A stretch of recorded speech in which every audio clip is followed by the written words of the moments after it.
dijo a eso, de colon de Complicada, recto, claro. complicada de recto, no de ciego. Alguien dijo algo así. Por eso, yo, digamos, yo interpreto que le piden una rectosigmoidoscopía por eso. Si ustedes piensan que la patología está en el colon derecho o en el ciego, estoy de acuerdo con lo que vos decís, ¿ah? Que, o sea, la rectosigmoidoscopía no me va a alcanzar, ¿no es cierto? Y a su vez, hay otra cuestión. Estoy ante la presencia de una paciente que tiene ¿cuántos años? 49.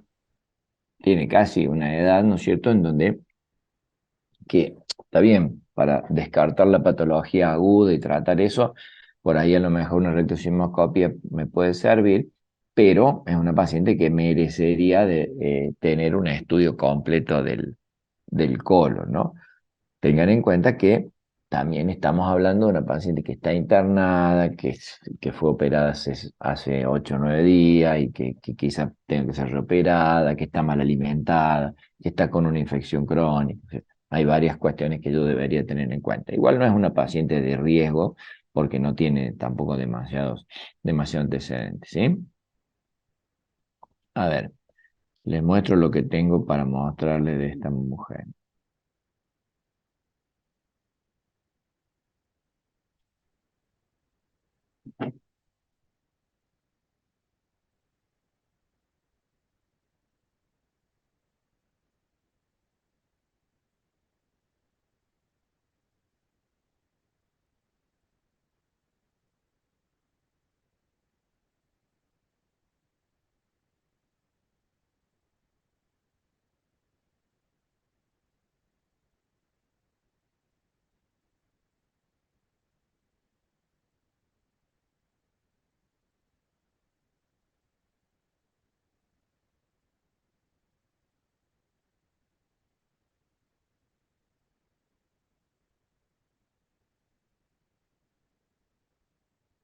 ¿Ven mi pantalla ustedes ahí, chicos? Sí, profe. Bueno. Bueno, entonces esto ya fue charlado, ¿no es cierto? Luego, que fue lo que me preguntaron, que le hicieron un nuevo laboratorio, que persistía esa colección, evidentemente no estaba resuelta la parte infecciosa, porque persistía con glóbulos blancos elevados, con PCR elevada, etcétera, etcétera. Y se plantea, bueno, distintas cuestiones. Con respecto a, se interna la paciente, que es lo que ustedes dijeron, y con respecto a la reintervención de la mujer. En este caso, con esta paciente, con estas características que ustedes lo ven, que fue tal y cual, hubieran nuevamente reintervenido a la paciente previo a hacer esos estudios, le hubieran hecho anteriormente algunos de los estudios que plantean, o le hubieran hecho algún otro proceso. ¿Les parece que podría haber tenido alguna otra alternativa de tratamiento sin operar a la paciente? Independientemente, por supuesto, del antibiótico, tratamiento médico, etcétera, que está bien planteado, porque incluso ya habíamos rescatado germen este, de la colección anterior.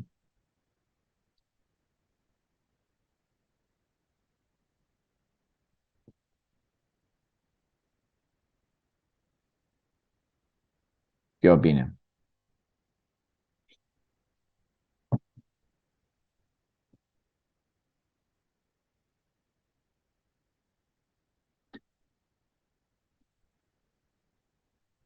Esto un poco para que vean la imagen completa de la tomografía, se las voy avanzando. Fíjense, fíjense acá, donde empieza la zona de la colección. ¿Ven la flechita del mouse mía ustedes? Sí. Bueno, Sí. mira el recto. Si yo sigo un poquito más adelante, la colección se hace tabicada con espacios, mira, tiene como una pared, algo medio crónico, y acá está casi pegada con la zona del recto superior, ¿ven? Sigo, acá ya se aleja un poco más, mientras voy más abajo, se va alejando, ¿no es cierto? Porque bueno, ahí está la plica peritoneal y ya se empieza a separar se empieza a separar del intestino. Bueno, eso es un asa que cruza por arriba y veo el- la zona del recto a finalizar ahí. Luego, espérate.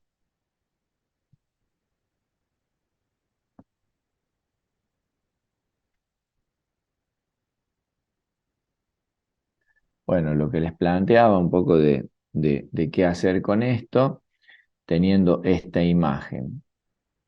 Dentro de las cosas que ustedes me pedían, la imagen, la otra cosa que sí le hicimos a esta paciente, le hicimos una preparación colónica y, y en la colonoscopia le encontramos esto, mira. No sé si lo alcanzan a ver, pero es una masa. ¿Ve? Esta es la luz del intestino, una masa vegetante, polilobulada, fácilmente sangrante, con zonas de fibrina, eh, que ocupa gran parte de la luz intestinal. Y entonces, con esto que tengo ya, confirmo que se trata de un tumor de la unión recto sigma. Eh, a este paciente con esta característica, ¿no? Estamos hablando de una paciente que tiene esa pequeña colección. Ella clínicamente no es una paciente que está gravemente enferma ni está séptica, eso parece estar localizado y bien bloqueado ahí en la zona. ¿Qué hago con ello? Le hago un tratamiento médico hasta esperar las biopsias de esa videocolonoscopia, o le hago un tratamiento quirúrgico, laparoscópico o convencional, como sea, con criterio oncológico, pensando en que esto podría ser un cáncer de colon. Tengo una tomografía, lo único que tengo, no tengo resonancia, sí tengo una tomografía que me dice que no tiene, al menos desde el punto de vista de la imagen, no tiene metástasis a distancia.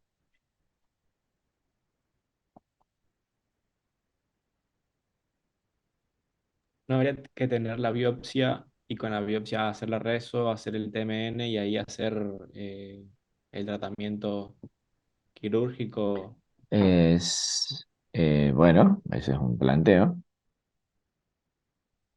Pero con ese tamaño es necesario esperar a la biopsia antes de Ese, sacarlo.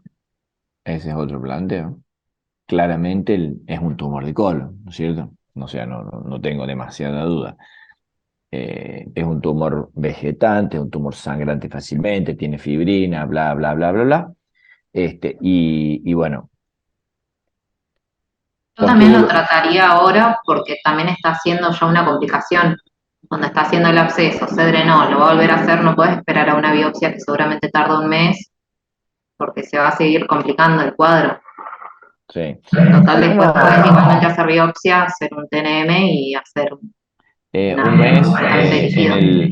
en el mejor de los casos, un mes podría tardarse si usted no lo manda por las vías convencionales. Pero digamos, se trata de un paciente que está internado, que es una urgencia, etcétera. Usted en poco tiempo puede tener resultados. Al menos decir, bueno, sí, esto es neoplásico o no lo es. Eso lo puede tener. Pero bueno, ahí estaría el otro planteo. Suponete que vos le haces una biopsia, la biopsia es una biopsia endoscópica que toma un porcentaje muy bajo de la lesión. Entonces, si esa biopsia te dice, bueno, la parte tomada de biopsia es un adenoma velloso con displasia severa. ¿Qué hace? Le hace otra colonoscopia. Ahí no sería el tratamiento quirúrgico con la quimio directamente, profe. ¿Cómo? De ese contexto que usted había comentado, ¿no sería un tratamiento quirúrgico seguido de una quimio? En el caso de que vos tengas, Velloso, todo como usted no implementaba. no, porque si vos tenés un adenoma velloso con displasia severa y lo sacás y toda la pieza quirúrgica es adenoma velloso con displasia severa, no tiene indicación de quimioterapia ni de tratamiento oncológico posterior, porque no es un tumor maligno. Bien.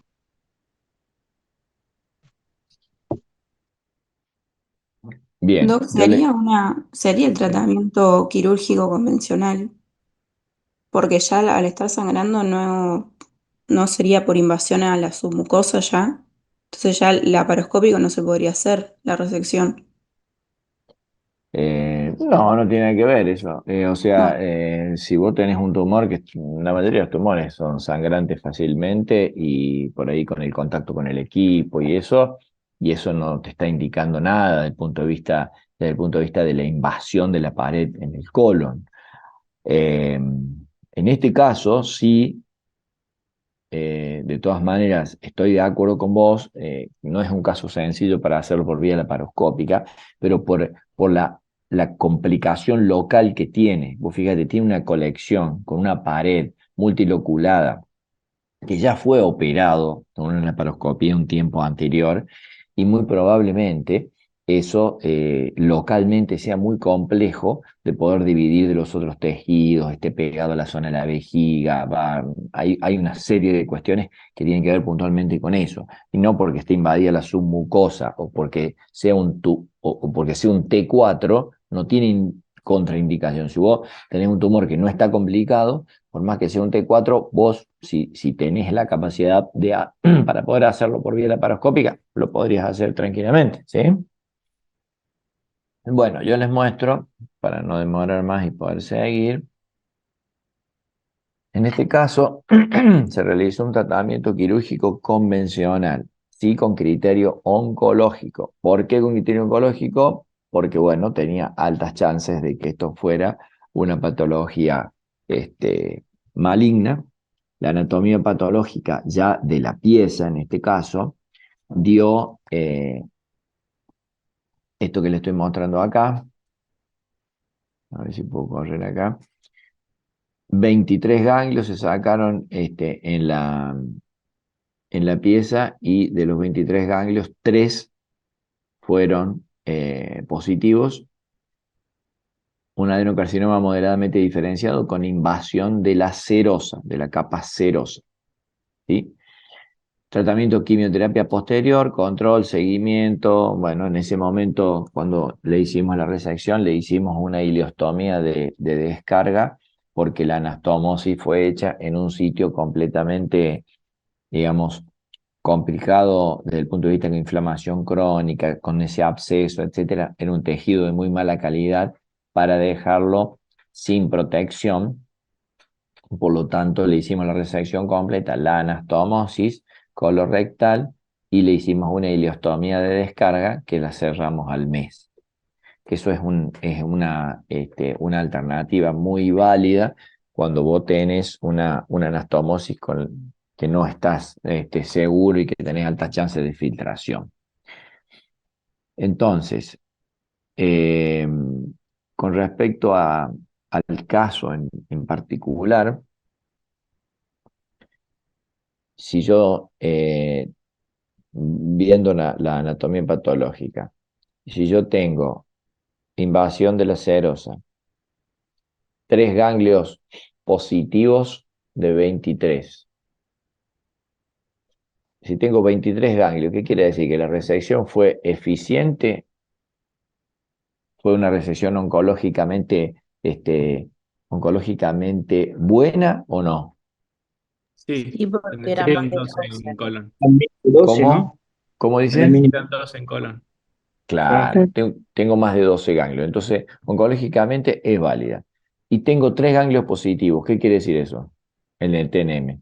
Un N1. Exacto. Si tuviera más de 3, sería un N2.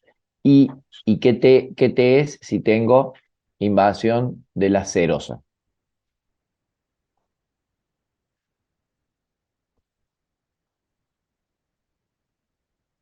¿Un Creo T? que es un T1. No, de la Un serosa. T4. Ah, Es bien. un T3, invasión P de los órganos vecinos sería un T4, ¿no es cierto? O sea, eso habría que ver localmente ahí. Por lo tanto, yo, en este caso, ¿le indicaría tratamiento oncológico posterior o no? Sí, Sí, sí, Sí. totalmente, totalmente indicado. Tiene ganglio positivo, invasión de toda la pared del colon. Y supongamos que en este caso, de acuerdo a lo que ustedes leyeron, en vez de hubiera sido un adenocarcinoma moderadamente diferenciado, pero hubiera sido invasión hasta la muscular y hubiera tenido 0 ganglios, 23 ganglios negativos todos. ¿Le hago tratamiento oncológico o no? Sí, Fiorella porque dice que ahí, no. ¿Por qué dice que no, Fiorella, usted? Está bien, ¿eh? Puede ser que no. porque la resección ya sería el tratamiento en sí para el estadio 1 de cáncer de pero si colon. llegó a la muscular, no llegó también a tocar vasos y por ahí podríamos tener algún tipo de metástasis. Claro, bueno, pero yo lo estadifico. Yo le puedo hacer al paciente una tomografía de tórax y abdomen que la tengo como para ver si no. Yo descarto con imágenes. Eventualmente le puedo hacer un PET. Pero en este caso, yo sí estoy de acuerdo con, no sé quién es el que decía que le haría igual. Isaac era el que me estaba hablando ahí recién. Sí, sí.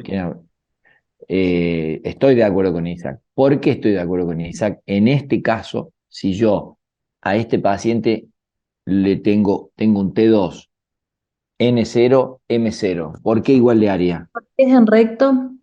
No, no, claro, sí, señor. Por eso, porque es un tumor complicado. Es uno de los criterios que está indicado hacerle quimioterapia o radioterapia si fuera en recto. Este era un poco más arriba, pero está indicado porque es un tumor que está complicado, está perforado. Entonces, por más que sea que tenga N0, M0 y cualquier T, si el tumor está perforado, es un criterio de complicación local y ya tiene indicación de hacerle quimioterapia. Después se puede discutir qué quimio, cuánto tiempo, cuántos ciclos, etcétera, pero la indicación la tiene. ¿Sí? Buenísimo. Este, tener en cuenta, en este caso puntual, qué, qué tenemos que pensar con respecto a este paciente puntualmente.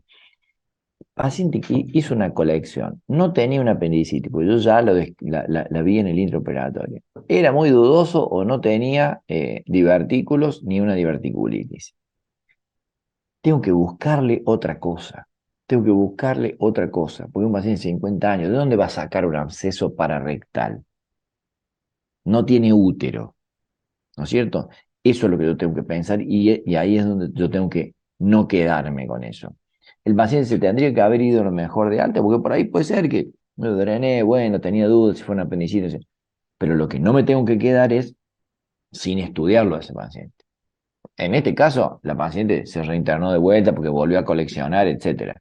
Pero si la paciente hubiera andado bien y ese absceso se hubiera resuelto y la paciente, del punto de vista infeccioso, se hubiera resuelto completamente, ojo, porque por ahí se quedaba ambulatorio y nadie lo estudiaba y aparecía a los 2 meses llena de metástasis hepática. ¿Sí? Ahí, esa es la enseñanza, digamos. Después, bueno, nada, como estudiar es distinto si yo tengo que estudiar un cáncer de recto, porque sí, estoy de acuerdo ahí en lo que algunos de ustedes decían. Si yo veo que se trata esto de un cáncer de recto complicado con una perforación, sí le tengo que hacer después probablemente también una resonancia, porque eso me va a ayudar a ver si hay adenopatía, si no las hay, la invasión en la pared y de la grasa perirectal, son dos criterios también de estadificación, solo en el recto. Si fuera de colon, es otra cosa y la estadificación es distinta. Los marcadores tumorales que ustedes se lo pidieron, está perfecto, pero estamos hablando de una patología aguda.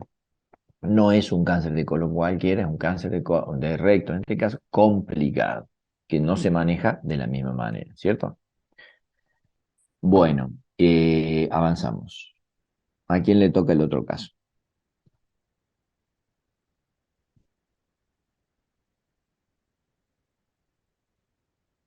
¿Con qué caso vamos ahora, chicos? Con el caso 2. Con el 2, dale. Sí. ¿Lo presentás vos? Comparto No, pantalla yo, Doc, puede ser. Soy Agustina Luchal. ¿Dónde está Agustín? Acá estoy. Ahí está, dale, vamos, prendiendo las camaritas, dale. Hola, Doc. Yo presento, pero no es por mala educación, sino que no me anda la cámara de la compu. Arréglela para el parcial, ¿eh? Sí, sí, lo tengo en cuenta. No, mentira, capaz que lo tomamos al parcial, muy probablemente lo vamos a tomar presencial. Así que nos vamos a ver la carita todos. Vamos, Ahí se ve la pantalla. se ve. Se ve. Sí, Buenísimo. bueno, en el caso 2 tenemos una paciente femenina de 60 años con antecedentes de hipotiroidismo en tratamientos hace años. Bueno, Perdón. esa vuelta. Nosotros vamos a dar el caso 2 y bueno, los participantes son los que están ahí abajito. Empiezo.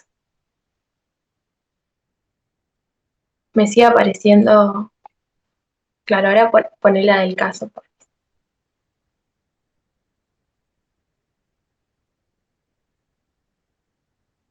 Ahí está.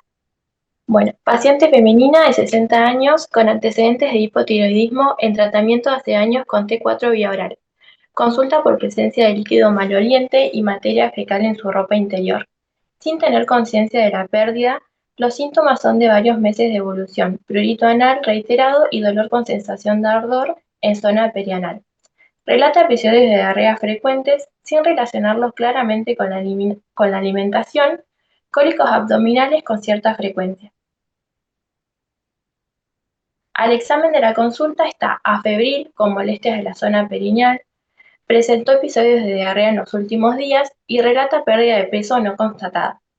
Al examen de la zona anal se aprecia lo siguiente, bueno, que en la imagen podemos ver en la región perineal, en la parte anterior, que sería la parte superior de la imagen, podemos ver la vagina y en la parte posterior el ano, en donde podemos ver que en la región anal, en izquierda de la paciente, un orificio externo con signos inflamatorios. Bueno, la paciente expresa la paciente expresa como intermitente sus síntomas: tacto rectal, ampolla libre no doloroso, induración en cuadrante lateral izquierdo de la zona del canal anal. Bueno, como sindromático pusimos síndrome anorrectal, bueno, ya sea por los síntomas que se localizan en la región anal y perianal, como la materia fecal maloliente, prurito, el dolor y el hallazgo en el tracto rectal de la induración. Después, como diagnósticos diferenciales, elegimos absceso perianal por el dolor anal, la secreción, fístula anal rectal por la presencia de la secreción maloliente y también por la eliminación de la materia fecal y la induración del canal anal que se vio en el tracto rectal. Y después, enfermedad inflamatoria intestinal, pensamos en enfermedad de Crohn, bueno, ya sea por la edad del paciente, el dolor abdominal, la diarrea crónica y la pérdida de peso que tuvo, neoplasias anorrectales, fisura anorrectal y neoplasia vaginal que también pueden producir fístulas.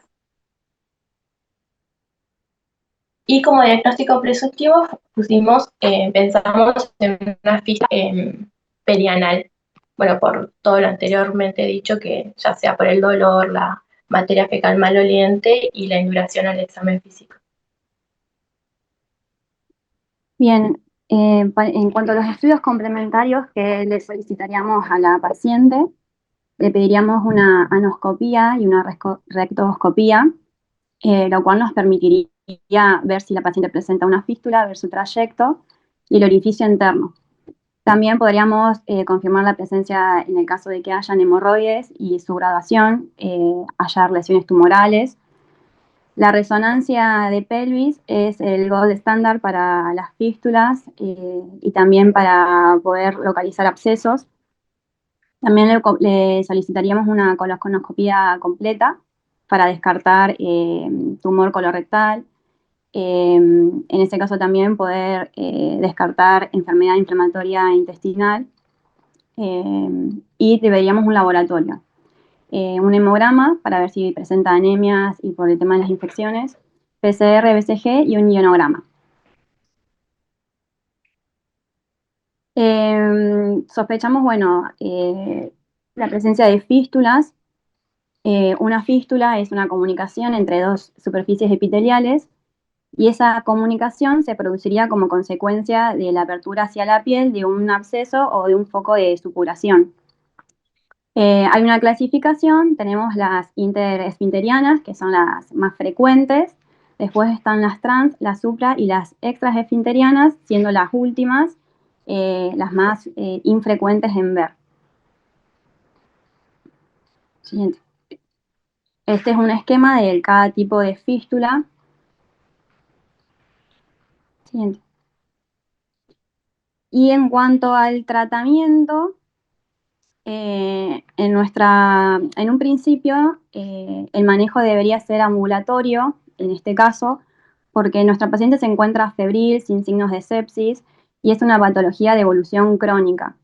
Sí se debería internar si hay dolor intenso, con compromiso general, con sepsis, e incontinencia severa incapacitante, o en el caso de que el tratamiento ambulatorio no pudiera ser efectivo.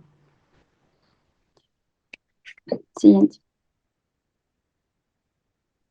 En el caso de que nuestra paciente tenga la presencia de algún absceso, se realizaría en quirófano con anestesia, un drenaje, seguido de un desbridamiento del tejido necrótico y un curetaje donde se raspan las paredes internas para retirar todos los residuos y detitos que hayan quedado y favorecer también la cicatrización.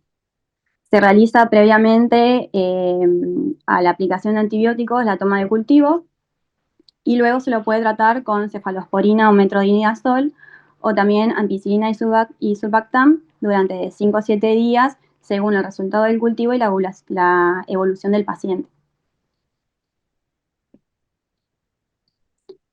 Estos son los tipos de abscesos que existen y cada tipo de absceso va a tener una vía de drenaje distinta.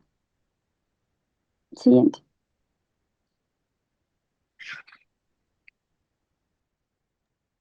Bueno, y para el tratamiento de la fístula es importante clasificarlas en fístulas simples, que son las que tienen un trayecto único.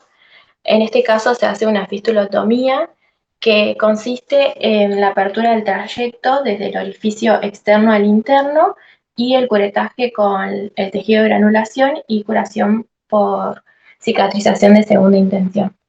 Y después las fístulas complejas son ya trayectos múltiples, que bueno, lo que se hace es se instala un cetón laxo y según el colon-proctólogo se puede hacer un LIF, que es la ligadura del trayecto entre los músculos del esfínteres, o será que es el colgajo, que bueno, se pone un colgajo de tejido sano que cierra la fístula. Y bueno, las fístulas complejas suelen ser las que más frecuentemente presentan recidivas, más que nada intereslisteriana, y el tratamiento sería la fistulotomía, o bueno, las complejas que ya mencioné antes. Bueno, y ahí pusimos un cuadrito donde dice el tipo de fístula, la técnica, que es lo que ya hablé antes, y las ventajas y desventajas de cada una. Por ejemplo, en las no complejas tienen alta tasa de curación y la técnica es simple, y así es compleja, es mucho más, requiere de 2 cirugías y bueno, es mucho más compleja. Y bueno, ya estaríamos con eso.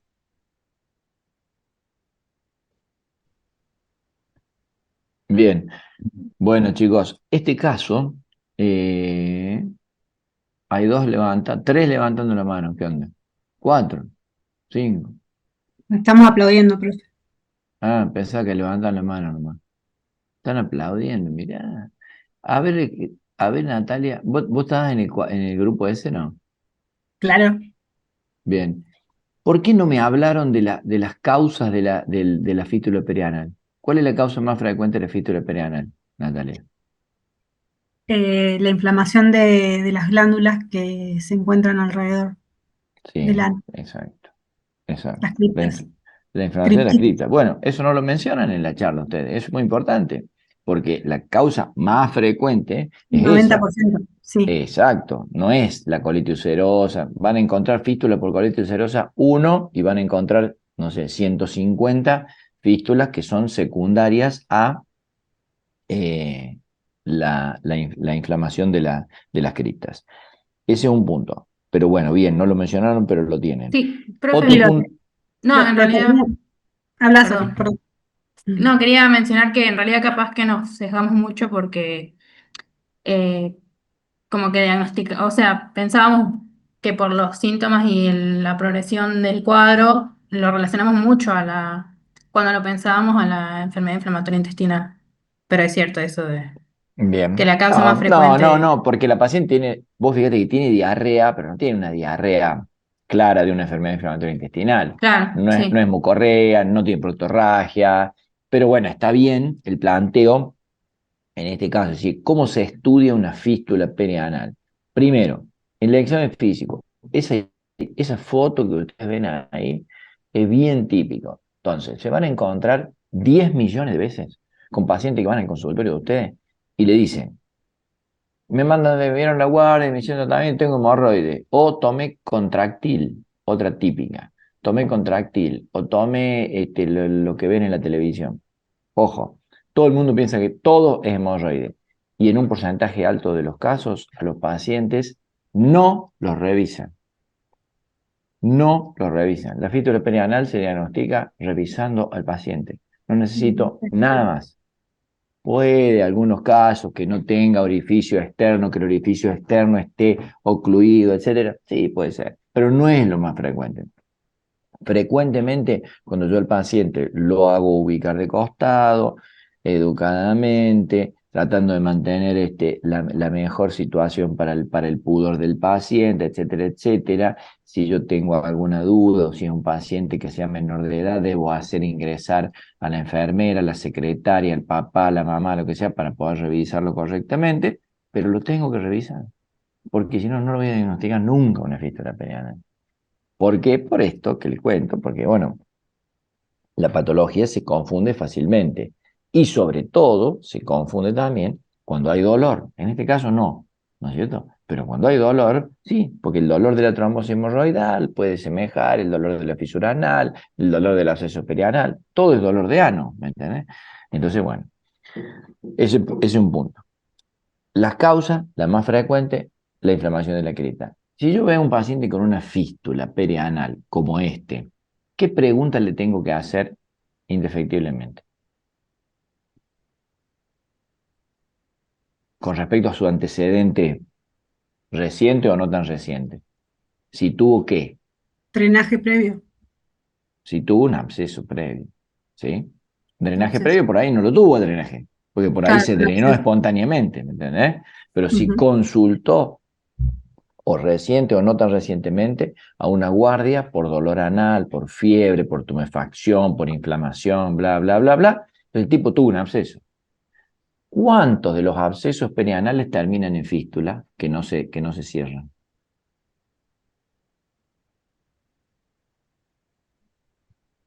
Magalí, ¿qué opinas? Que estás así como concentrada. Estaba tomando nota de lo que ibas diciendo. La verdad que no, no sé, Doc. ¿Qué calculás? ¿Que muchos o pocos? Calculo que muchos, pero por la falta de consulta o revisión de los pacientes. No tiene mucho que ver la falta de consulta, sino que decir, tanto paciente, la gran mayoría de los pacientes tienen una fístula, antes tuvieron un absceso perianal. Algunos, no todos. Algunos se dieron cuenta, otros no. Pero de esos abscesos perianales, ¿todos terminan en fístula? No, Necesariamente, si no, No no. necesariamente. ¿Cuánto más o menos terminan en fístula? ¿Qué opinas vos? ¿Qué dirías ahí si yo te digo, te hago la última pregunta del examen y vos me decís, si vos me decís más o menos bien, y si no, Eh, qué y de fácil. 10, ¿De 10? 2, 3. ¿2, 3? No, más o menos, sí, profe, más, sí, ah, diga. no, tenía entendido un 50% que Sí, terminan en... exacto, sí, señor. Más o menos el 50%. Más o menos el 50%. cicatriza y el tipo nunca más va a tener una fístula. Por eso cuando vos drenás un absceso perianal en la guardia, en la urgencia, ¿no es cierto? A ese paciente tenés que decirle que tiene posibilidad de que vaya a tener una fístula y que es una fístula, etcétera, etcétera. Después vos lo vas a seguir estudiando, pero no todos. Muchas veces el absceso se sella, se sella las paredes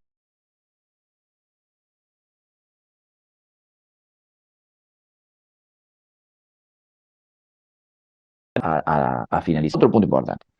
Las causas, la derivación a partir de un absceso perianal. Y otro punto importante en las fístulas es saber diferenciar si la fístula puede llegar a ser una fístula compleja.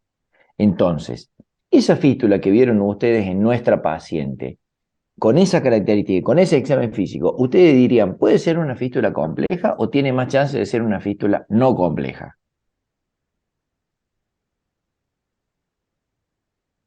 ¿Qué opina? ¿Qué opina Belén Novoa? ¿Qué opina Belén Novoa de esto?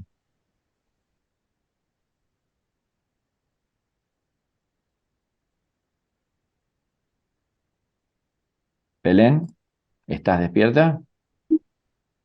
Profe, no soy Sí, Belén, pero soy Sonia. ¿Cómo? No escucho, Que no sé qué me... puede ser que sean más simples, no compleja por la ubicación, porque no son posterior, tengan Janina, sí, ¿Janina me habla? Sí. porque Sí, habíamos estado hablando de la clasificación de sí. Gotzal. La regla de Gutzal, ojo, porque la regla de Gutzal digamos, se cumplen en un 60% de los casos. Sí, sí, O sí, sea, también estuvimos hablando de eso. más o menos. Hay algo más sencillo que yo lo miro a esta pacientita, que por eso traigo a esta paciente, la miro y digo, es probable que sea simple, tenés razón vos. ¿Y por ¿Pero por qué? qué? Hay Un que ver solo la orificio, competencia Solo por la orificio. competencia sintomatología. Bueno, esa es un solo orificio, puede ser. ¿Qué más? La Por la sintomatología. sintomatología. ¿Y qué quiere decir la sintomatología? Que la paciente no presenta fiebre, o sea, no presenta complicaciones del estado No, general, no ¿no? estoy de acuerdo, puede ser porque la competencia del si esfínter. presenta fiebre puede ser que tenga un absceso, pero estamos hablando de una fístula, solo fístula, una fístula que Ah, tiene secreción anal, nada más, que no está complicado, no es un complejo fístula, absceso fistuloso. bien. Puede ser la competencia del esfínter, ¿Quién dice eso? Isaac. ¿Eh? Yo, Isaac. Isaac. No, porque, bueno, obviamente que las fístulas complejas tienen más posibilidad, sobre todo si son crónicas, de hacer más fibrosis y de generar más problemas en el esfínter. Pero no, algo más sencillo, chicos. Fíjense, el orificio externo de la fístula está cerca del ano. Mientras más lejos del ano esté el orificio externo de la fístula, más peligroso es. ¿Por qué?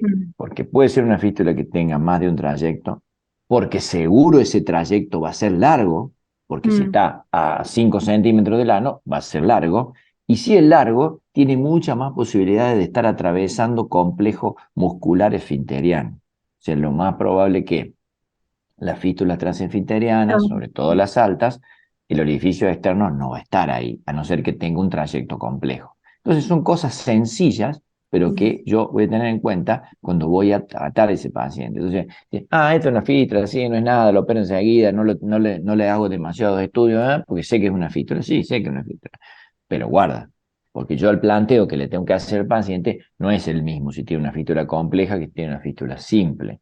No es el mismo si yo le tengo que cortar el 50% del esfínter anal interno o más, que no se lo tengo que seccionar porque la fístula es más sencilla, etcétera, etcétera. ¿Sí? Entonces, bueno, son 3 o 4 puntos muy importantes que yo voy a tener en cuenta en el momento de evaluar una fístula, no solo como cirujano, también como médico general, como médico clínico, pues yo lo voy a mirar y entonces, bueno, guarda, esto, hacerlo ver rápido, no te quede 20 años con la fístula porque te va a terminar en una incontinencia fecal, etcétera, etcétera, ¿sí? Entonces, la causa, al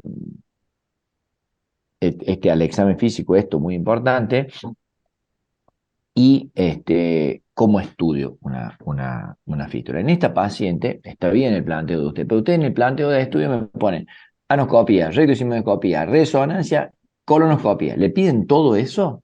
¿Qué le pedirían a ella, puntualmente, a esta mujer? Antes de tratarla. Por supuesto, el prequirúrgico y todo eso, pero ¿qué estudios le harían? Y una resonancia por ahí nos ayudaría para ver el trayecto de la fístula. Una ¿Qué tipo de resonancia con fístula es? contraste. Bien, Sí. una resonancia con contraste. Sí, ¿qué más? ¿Qué más? Si le harían algo más. Y la anoscopía, para La ver la anoscopia. ubicación del orificio interno. Bien. Y ahí con eso ya tengo el panorama y la puedo tratar. Ujú. Bien. Yo te cuento algo. La trato a esta paciente. Bueno, la opero, les muestro, de paso, para que ustedes vean. Si puedo.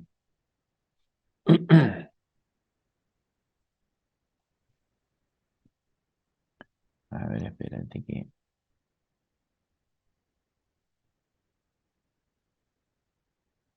Tengo que salir de acá.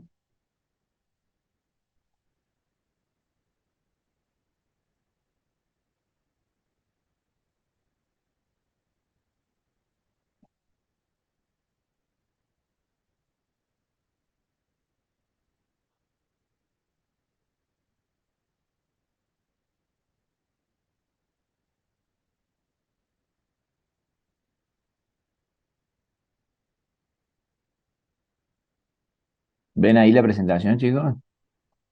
Sí, doc. Bueno, este es el caso puntual de la señora. Esto se lo muestro, no es la paciente, esto se lo muestro para que vean que esto se usa cada vez menos, por ahí lo han leído en algún lado. Esto es una fistulografía. Es una fistulografía con radiología convencional. Se coloca un catéter en el orificio externo de la fístula, que es el orificio que ustedes tenían ahí en esta mujercita, y inyecto contraste y puedo ver el trayecto en el frente y en el perfil. Fíjense, en el frente yo lo veo como que es un trayecto transesfinteriano relativamente bajo, y en el perfil lo veo también con una cierta cavidad en el tejido blando. No se ve que el contraste caiga al recto, o sea que puede ser también que el orificio interno esté ocluido, ¿sí? Bien, este es otro estudio que el estudio que ustedes le pidieron al paciente. Fíjense las distintas imágenes, cómo se ve, ¿eh? Una fístula pararectal, cómo se ve una fístula interesfinteriana baja, ¿sí? Fíjense ahí, a lo largo, abajo se ve la imagen, y una fístula, digamos, de un doble recorrido también en la zona submucosa, y en este último, una fístula de tipo subcutánea o perianal propiamente dicha, en la observación. Así que, bueno, nada, eso como para que vean más o menos cómo se ve en una resonancia y la utilidad que tiene. No es fácil interpretar sin la ayuda a veces del radiólogo la resonancia. Este es el caso de la paciente en cuestión. Era una fístula interesfinteriana baja, y ahí ven cómo se coloca. Lo que se hizo acá es una fistulotomía. Se coloca ese dispositivo que se llama estilete y se desliza por el trayecto de la fístula desde el orificio externo hasta el interno. Luego, sobre el mismo trayecto, de donde está el estilete, se abre desde la piel hasta la profundidad. Por eso es lo que les mencionaba hoy, en el caso de que las fístulas, ahí está la fístula ya abierta y cureteada, el trayecto. Profe, sigue mostrando las imágenes de las resonancias, no sé si estaba mostrando otra cosa. Sí, estoy mostrando otra cosa, ¿qué onda? ¿Y qué pasa acá? A ver, para. No sé qué. A ver ahí. ¿Ahí se ve Sí. otra cosa? Ahí está. Ahora No, sí. había apretado algo acá que me decía que resumía, no sé. Bueno, mira, ¿ves? Entonces el estilete lo introduzco en el orificio externo hasta el interno y eso yo hago todo el trayecto, ¿no? Esto es una fistulotomía convencional. Hago una apertura desde la piel a la profundidad hasta el estilete y luego voy a ver esto, que es el lecho de la fístula. Yo siempre que opero una fístula perianal, envío parte del trayecto o lo que pude curetear o algo a anatomía patológica. ¿Por qué? Por lo que les mencionaba, que podría ser secundaria a veces a un cáncer de ano. En general, esos son casos más crónicos, etcétera, pero lo hago por seguridad. Y este sería el final. Esto cicatriza por segunda. Es una cirugía que tiene un postoperatorio bastante poco doloroso en relación a lo que podría ser una hemorroidectomía, por ejemplo. No duele tanto esto y cicatriza bastante rápido el tejido perianal. Este, y ahí, bueno, importante la cuestión de localizar el trayecto, que me ayudo con la resonancia y me ayudo con la rectosigmoide o con la anoscopia, canulo, y en el caso de que sea una fístula alta, no hago esto. En el caso de que sea una fístula alta, uso un recurso en donde yo no voy a seccionar tanto volumen de masa muscular esfinteriana, porque ahí pongo en riesgo la continencia del paciente, ¿sí? ¿Qué cosas debo tener en cuenta ante el tratamiento de una fístula perianal? Debo tener en cuenta no solo la fístula y el trayecto, que si, obviamente si es una fístula compleja o alta, es mucho peor, pero sí debo tener en cuenta también si se trata de una mujer o un hombre. ¿Por qué? A la misma sección de masa muscular, ¿es más peligroso en el hombre o en la mujer? Si yo le voy a cortar el 30% de la esfínter anal a un hombre o a una mujer, ¿en cuál de los dos es más peligroso? O tengo que tener más precaución, digamos, hablarlo antes con la En señora. la mujer, ¿Por qué? por sería el A ver, Sofía. diafragma pelviano, ¿Por qué? por el riesgo de que tenga un prolapso. No tiene mucho que ver con un prolapso, pero ¿qué pasa en No, la mujer? En la mujer, ¿qué pasa que ahora pasa cada vez menos? Pero ¿qué hace la mujer? ¿Qué puede haber tenido? Una Que el episiotomía. hombre no, embarazos. que el Una hombre no. episiotomía. Claro, embarazo y una episiotomía por parto natural, una, dos o tres episiotomías. Por eso le digo ahora cada vez menos, porque cada vez tienen menos chicos las mujeres, pero sí, con que tenga uno puede tener una episiotomía.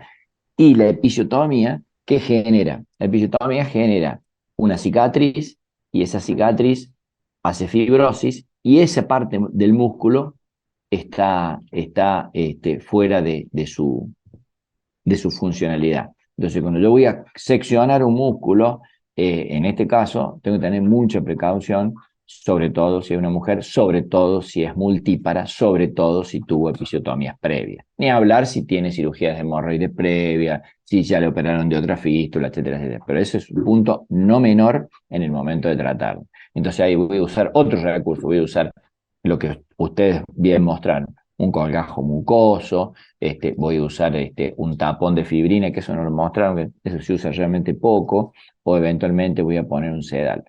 Esa es otra historia que, bueno, da para hablar un montón también, pero el sedal no me asegura a mí que yo no voy a seccionar, porque el sedal a la larga, lentamente, pero también corta el músculo. Porque cuando yo voy ajustando el sedal, lo voy seccionando de arriba hacia abajo. Entonces, no quiere decir que por poner un sedal no voy a lesionar este aparato esfinteriano. Sí, también lo voy a hacer. Y la verdad que el sedal en el mundo cada vez se utiliza menos. El sedal, me refiero a lo que ustedes mostraron como cetón, que mostraron ahí. ¿Por qué cada vez se utiliza menos? Porque es una tortura para el paciente. Usted imagínense tener un elástico ajustándose semanalmente durante 4 o 5 semanas. Entonces, cada vez se usa menos. Si se trata de una fístula alta o compleja, entonces evaluar alguna otra alternativa. Y como volvemos a lo mismo al principio, o sea, evalúo localmente, evalúo el orificio externo. Si ese orificio externo está muy lejos, guarda, ya empiezo a abrir el ojo. Si es una mujer, peor. Si tuvo varios hijos, peor.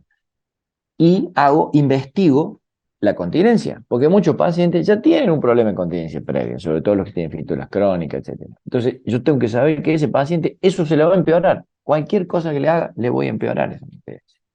Pero Entonces, esa era una duda que yo tenía, o sea, como a qué ver, porcentaje sí, sí, o cuánto se puede asociar, digamos, con si tiene disfuncionalidad del esfínter con las fístulas.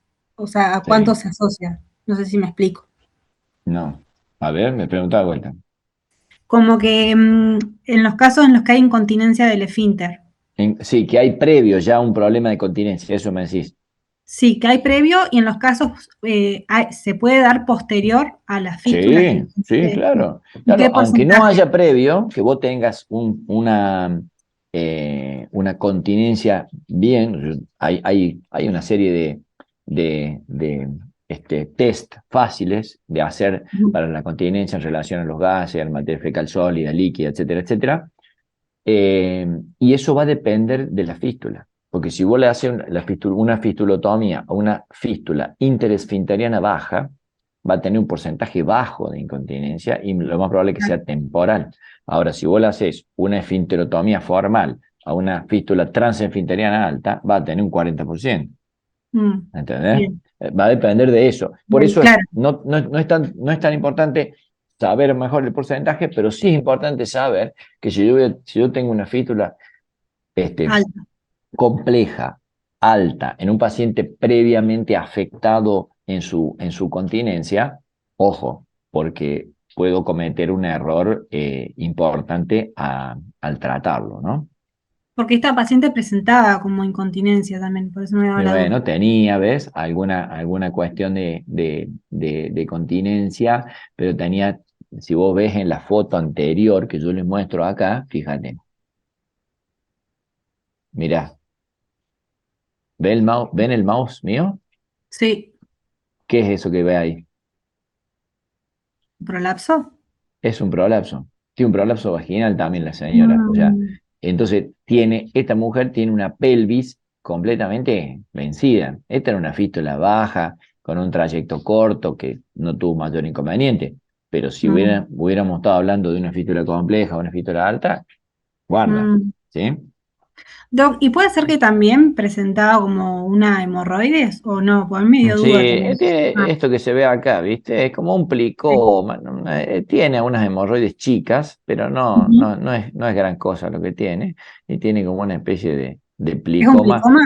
claro, medio ves que es piel esto, y está Claro. edematizado por el mismo proceso, ¿viste? Porque esa es la duda que teníamos si era un plicoma por el color, porque se veía como más Sí, mucoso. es un color más así, tipo de piel.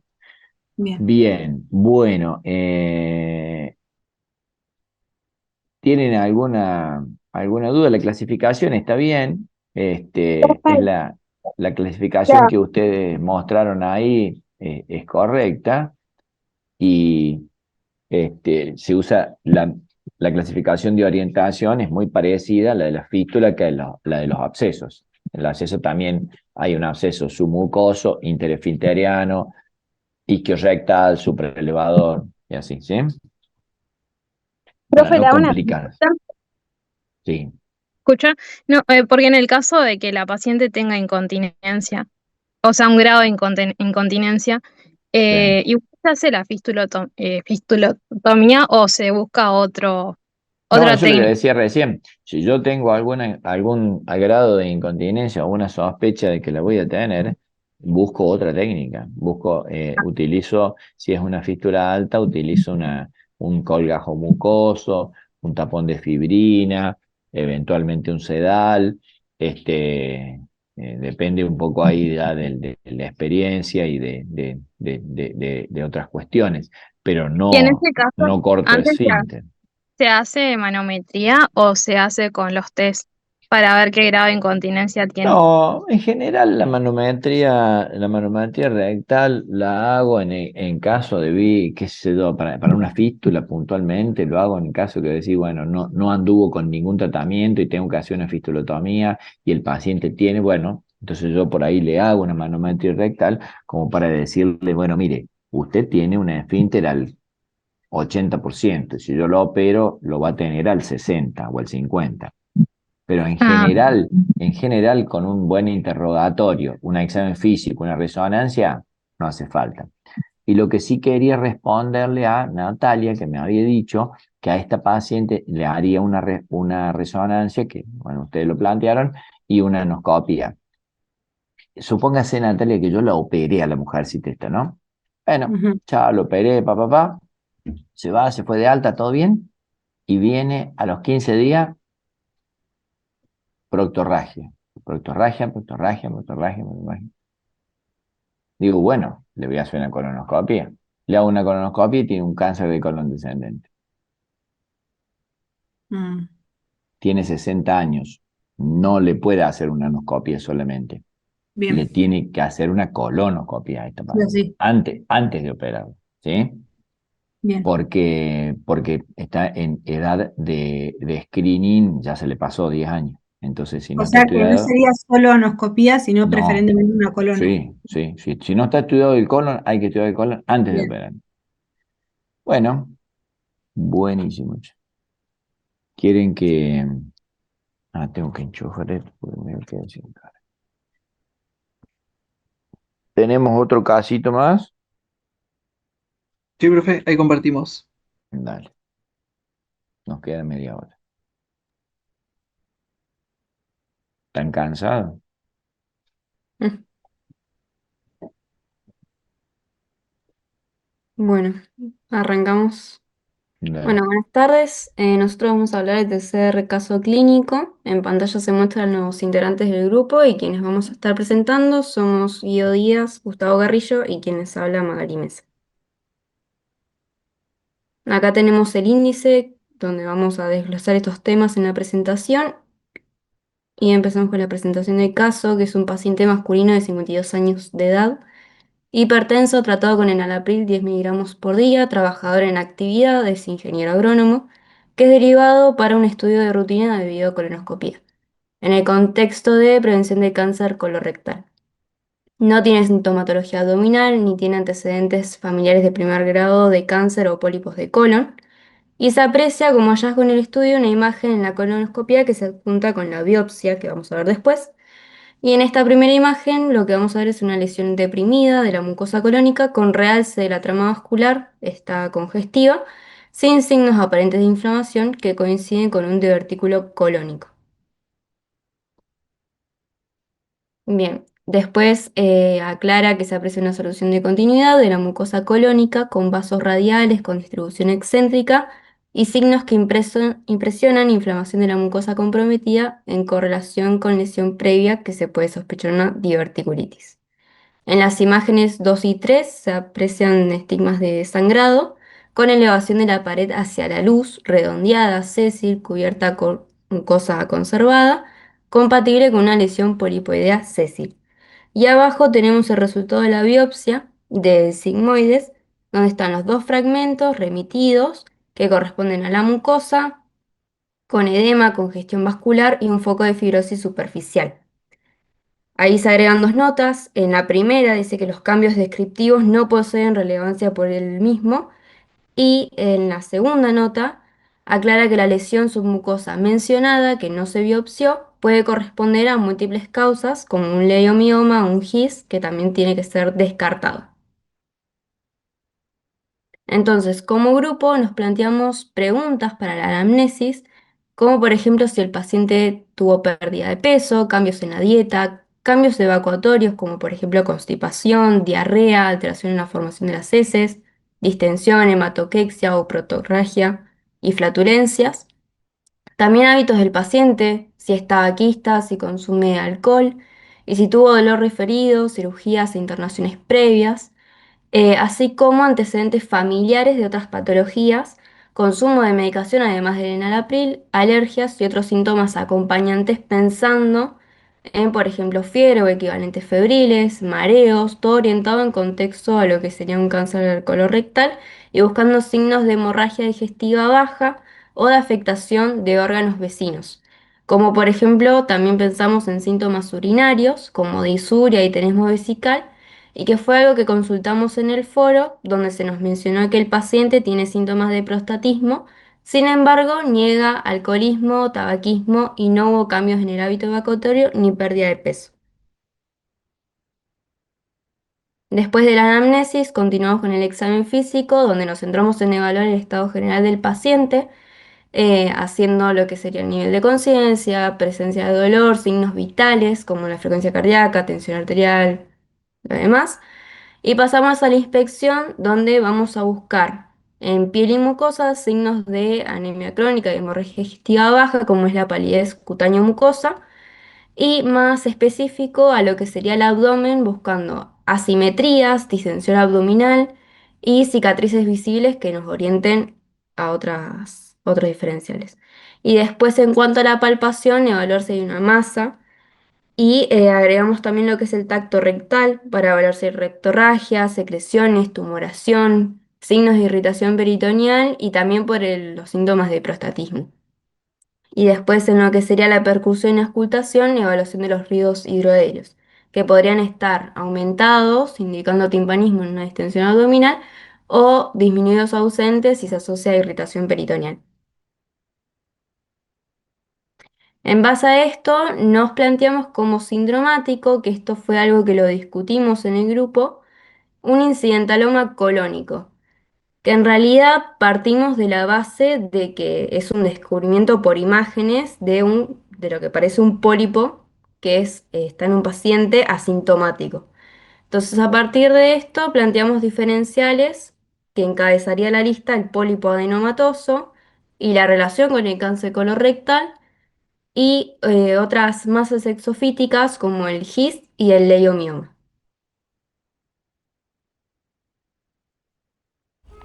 Perfecto.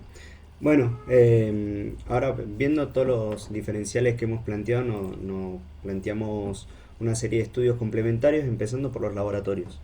Primero que nada, un hemograma y un coagulograma no solo para volver a evaluar la anemia, sino para una posterior polipectomía, evaluar que el paciente no tenga coagulopatías, evaluar que el paciente, o el riesgo, mejor dicho, de sangrado de este paciente.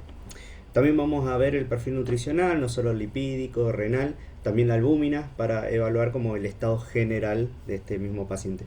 Una de las preguntas que se nos planteó fue, ¿dosamos ahora el CEA, este antígeno carcino embrionario? La respuesta es que no. ¿Por qué? Porque el CEA es, para lo que sabemos, que nos sirve para pronóstico y seguimiento de cáncer colorectal. Pero una vez que ya tenemos el diagnóstico del mismo, no nos sirve para diagnosticarlo, ni mucho menos. Se nos planteó también realizar una ecoendoscopía. ¿Por qué? Porque vimos que tenemos un divertículo, el cual tenemos que ver si las paredes están engrosadas, tenemos que ver la profundidad del mismo. Después también se nos planteó la realización de un ATAC con contraste endovenoso. Esto también, volviendo a lo mismo, tenemos que evaluar no solo la pared colónica, tenemos que evaluar si hay engrosamiento o inflamación en todo lo que sería la grasa pericólica. Vamos a evaluar también adenopatías y demás. Ahora, algo que nos pareció muy interesante plantear, que esto en realidad nos sirve mucho más a nosotros como médicos generalistas que salimos, es si nosotros nos encontramos, si vamos al cuadro, a la guía, en un CAPS, que es un Centro de Atención Primaria de la Salud, ¿qué es lo que tenemos que hacer como médicos generalistas? Primero que nada tenemos que distinguir dos tipos de pacientes. Pacientes asintomáticos que sean mayores de 50 años, en los cuales le vamos a realizar un test de sangre oculta en materia fecal, que bueno, puede ser anual y demás, y ahí no vamos a desglosar todo el algoritmo porque podríamos estar mucho tiempo, pero queremos por lo menos poder discernir entre estos dos grupos poblacionales. Uno asintomático, general de la población, y otro con mayor riesgo. ¿Y cuándo es que tienen mayor riesgo? En pacientes que tengan, ya sea que tengan pólipos adenomatosos, que tengan familiares de primer grado con cáncer colorectal, con antecedentes de enfermedad de Crohn o colitis ulcerosa. con antecedentes de poliposis, adenomatosa familiar y demás. Ahora sí, sí. Bueno, antes de pasar, queríamos mencionar, bueno, en la imagen de al lado, cómo es que el procedimiento con el que se realiza este test de sangre oculta. Ahora sí, si querés pasar. Y ahora, nosotros en el hallazgo encontramos un pólipo y un divertículo. ¿Cuál es el que nos pesa más o cuál es el que nos tiene que interesar más? El pólipo. ¿Por qué? Porque en este caso el pólipo, como bien sabemos, es una lesión precursora de lo que sería posteriormente un cáncer colorectal en la historia natural de la enfermedad. Es muy frecuente, vamos a ver que en un 20 o un 30% de adultos mayores de 50 años lo tienen. Entonces es una patología muy frecuente y es potencialmente maligna. Entonces es por esto que nos interesa, principalmente para el cáncer colorectal. Además, si nos vamos a la epidemiología acá en Argentina, vemos que es el tercero en incidencia de más frecuente, luego del de mama y luego del de cáncer de pulmón, y es el segundo en mortalidad. Entonces, ¿nos tiene que interesar? Sí, mucho. Y después, bueno, vamos a tener factores de riesgo, ya sean modificables, no modificables. Los modificables, los que más nos interesan, es la dieta, por ejemplo, un aumento en el consumo de carnes rojas nos predispone o es un factor de riesgo que aumenta la aparición de este tipo de cáncer. Y ahora sí estamos. Bien, teniendo esto en cuenta, entonces tomamos la clasificación endoscópica de París de lesiones, como para analizar en este caso el pólipo o la lesión que analizamos.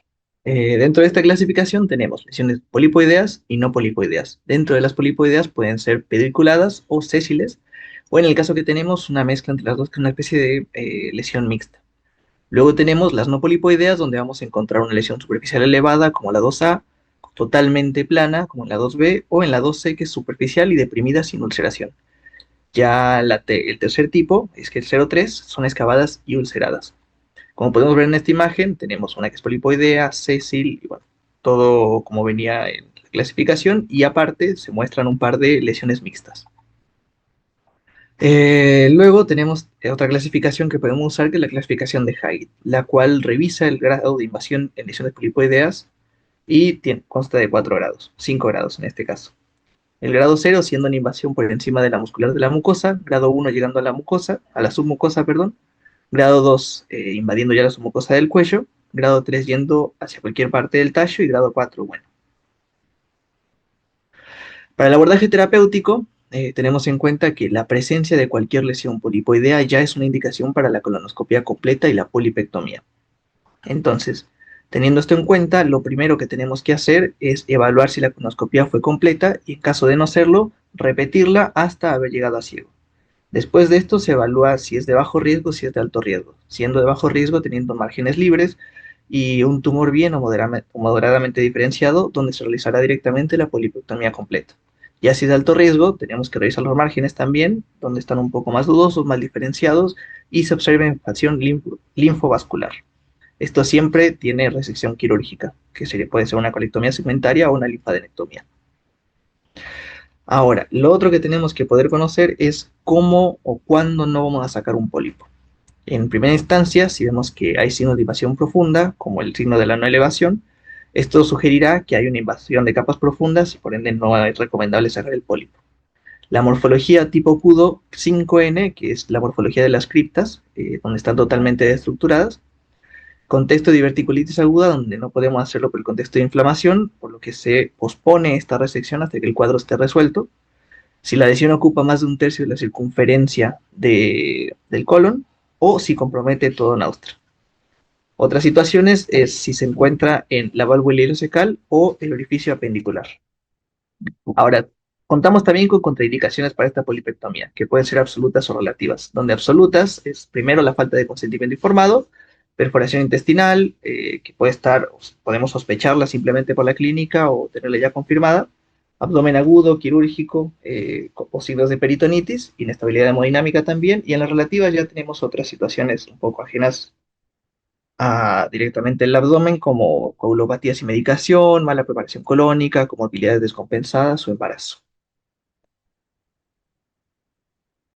Perfecto. Y bueno, más que nada para cerrar el caso y lo que queremos que se lleven de este caso, chicos, es que todo pólipo colónico que encontremos tenemos que estudiarlo.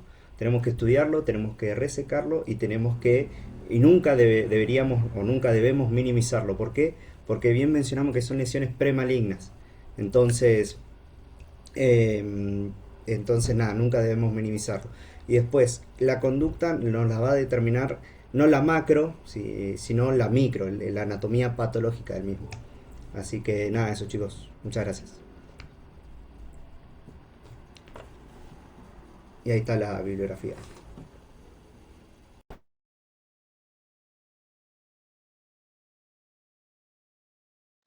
Bueno, chicos, bien. Dos o tres cosas para mencionar con respecto a eso. Alguien ahora le puso un conito con colorcito para que yo no diga que levanto la mano y no sea un aplauso, estuvo bien.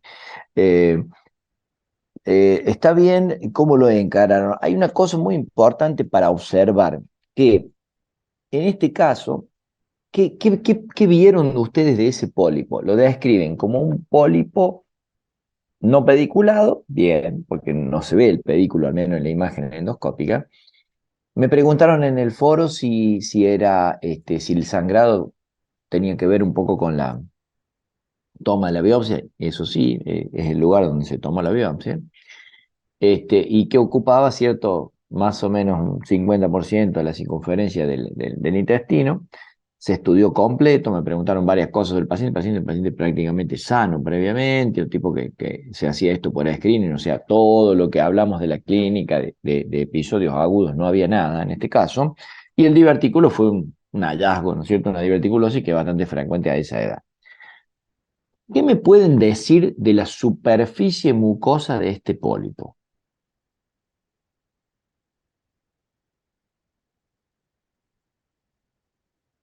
Cuando ustedes lo vieron. Ahí me dice, Isaac me dice que es una superficie, una mucosa conservada, una superficie lisa, sin vellosidades. No, las vellosidades no se ven habitualmente por vía endoscópica, se ven algo con magnificación. ¿Qué puede decir vos, Guido, de eso, de la superficie del pólipo? ¿Qué te llama, ¿Hay algo que te llame la atención de la superficie del pólipo? El aumento en la trama vascular puede ser. Bien. ¿Al resto? ¿Qué me dice el resto, chicos? También, profe, nos había generado duda porque se veía Sí. sangre en la Sí. imagen. Sí, pero la sangre es Pero, por la toma de biopsia. claro, eso después usted lo aclaró en el foro que era por Sí, la toma de biopsia y exacto. por eso no lo aclaró. Belén, ¿vos qué decís, Belén, que te peinas ahí tu flequillo?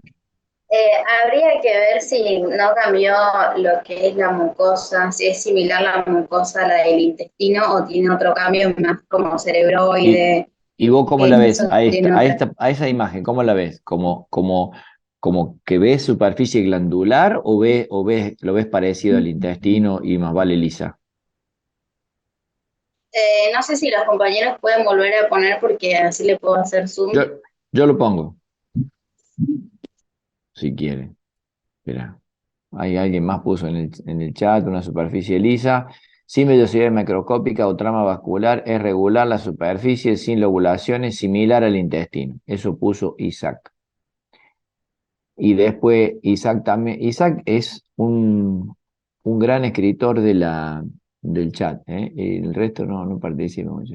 Porque quizá puede haber un foco no drenado con la reso, podríamos encontrar, pero no estoy seguro. Se debe resecar, pone Isaac.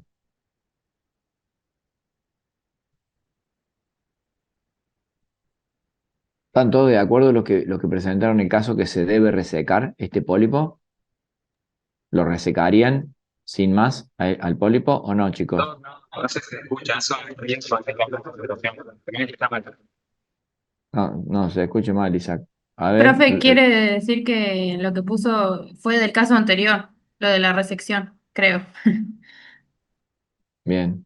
Bueno, los que presentaron el caso ¿lo resecarían ese pólipo? ¿Le harían una polipectomía de una o le harían algún otro estudio?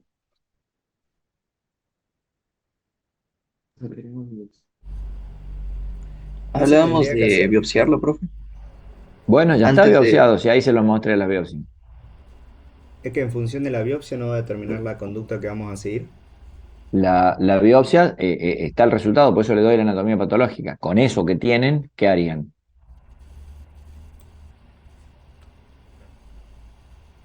Digamos, yo ya tengo la imagen, tengo la biopsia me dice eso que le mostré, y bueno, eso. Tengo que evaluar la adherencia primero, y de ahí una polipectomía, dependiendo, se reseca, pone Isaac. Bueno, todos lo están leyendo.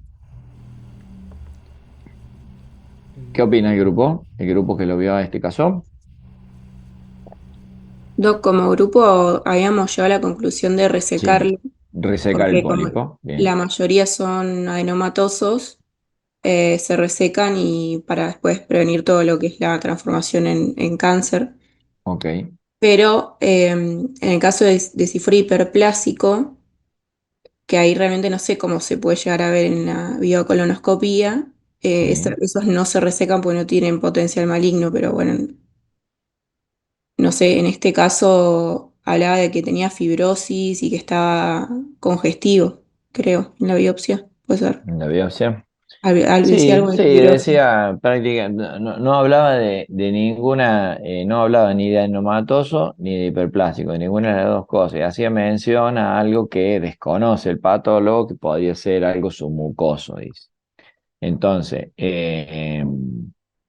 y ahí pone alguien en el chat que la biopsia era incompleta. No. Ahí la biopsia era incompleta, igual solo mucosa, ¿no, Isaac? La biopsia siempre es solo mucosa, porque las pinzas de endoscopia no van más allá de la mucosa. A no ser que vos hagas biopsia sobre biopsia, podés evaluar algo de su mucosa, pero siempre en las biopsias endoscópicas son de mucosa.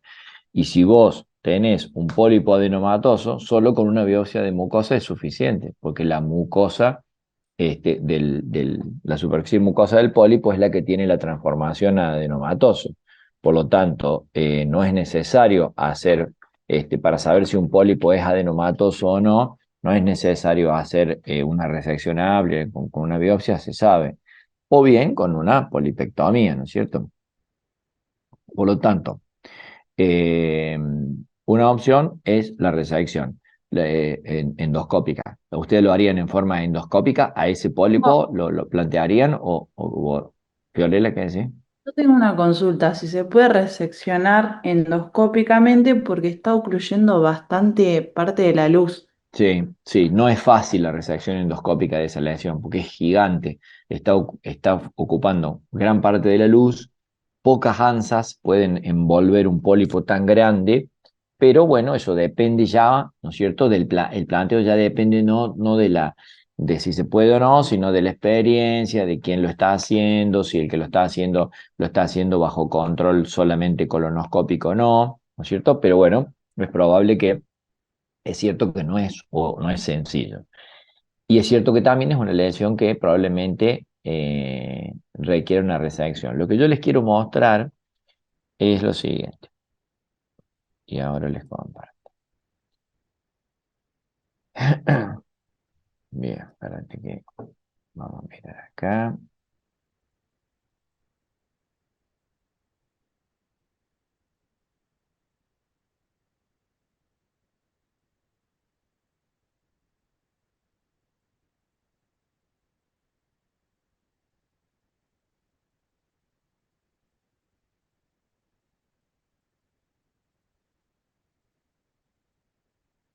Bien, fíjense, ustedes miren la superficie del pólipo, ¿sí? De más cerca y de más lejos. Es una superficie lisa, muy parecida a la superficie intestinal. No se ve ni en la superficie del pólipo, no se ve ninguna glándula, ninguna alteración en la forma, prácticamente nada. Entonces eso, ahí tienen la sangre porque es propio de la biopsia, ¿no?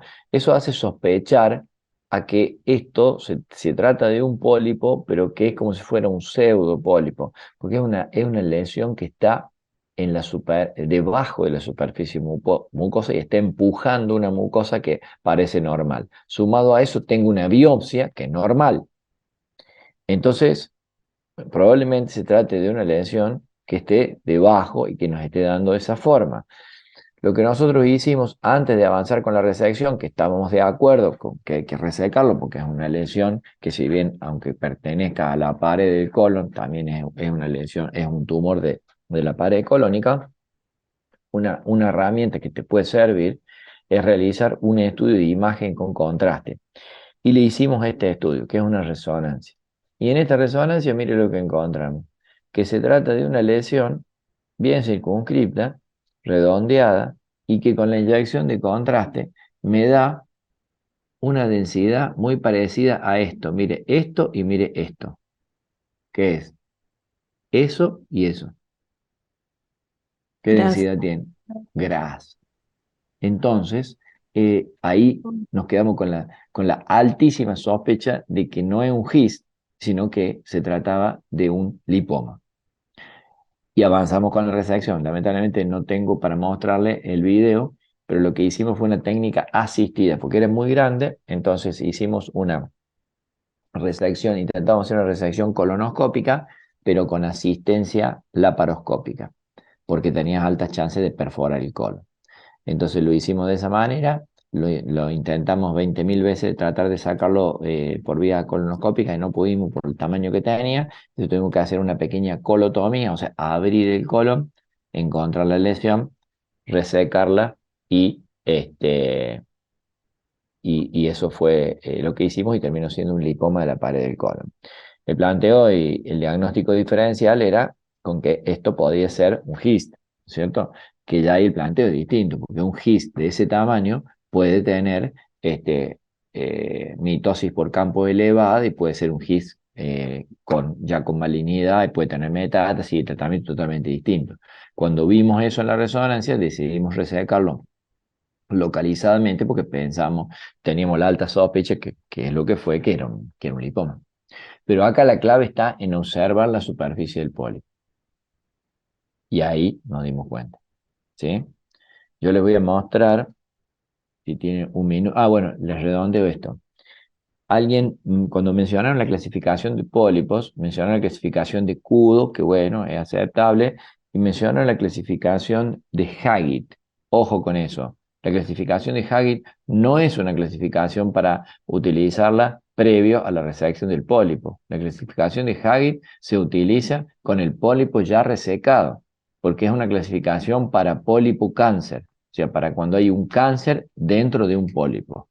¿Es útil? Sí, es útil, pero no sirve como clasificación endoscópica. Es una clasificación después para anatomopatológicamente, cuando ya tengo el pólipo resecado, para ver qué grado de invasión tiene ese pólipo y me sirve después en el tratamiento. Quizás podemos verlo a lo mejor después en otro caso. ¿Se entiende lo que le digo? ¿Sí? Sí. Vale. Espérate que quiero ver si le muestro una pequeña imagen de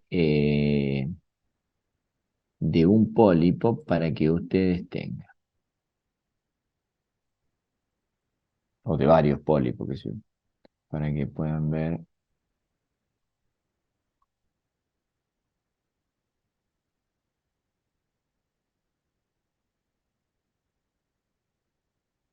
Bien.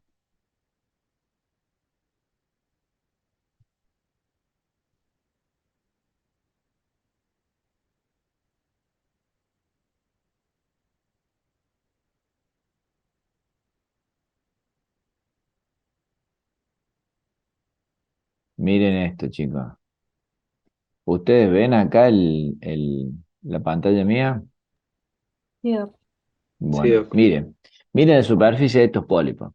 Miren este pólipo. Este se ve perfecto, porque tiene un pedículo, ¿no es cierto? Pero miren bueno, esto es un cáncer, pero miren la superficie. Glándulas. Miren esto. Superficie nada que ver con lo que es la mucosa del intestino. Miren esto. Esto es con equipamiento ya de mayor magnificación. Fíjese el dibujo de las glándulas que tiene el pólipo. Esto es un pólipo adenomatoso, pero hasta que se demuestre lo contrario. Esto es otro pólipo adenomatoso hasta que se demuestre lo contrario. Esto también. Nada más que es una lesión más plana. Ahí viene la clasificación que ustedes mencionaban.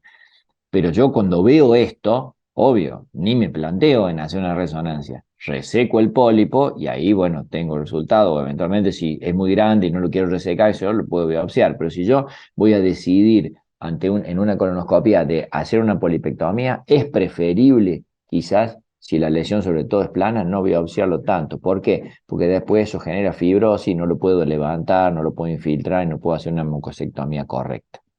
Cuando son pólipos que tienen pedículo, lo puedo biopsiar porque yo después voy a seccionar acá el pedículo y no voy a seccionar el pólipo en sí, ¿no?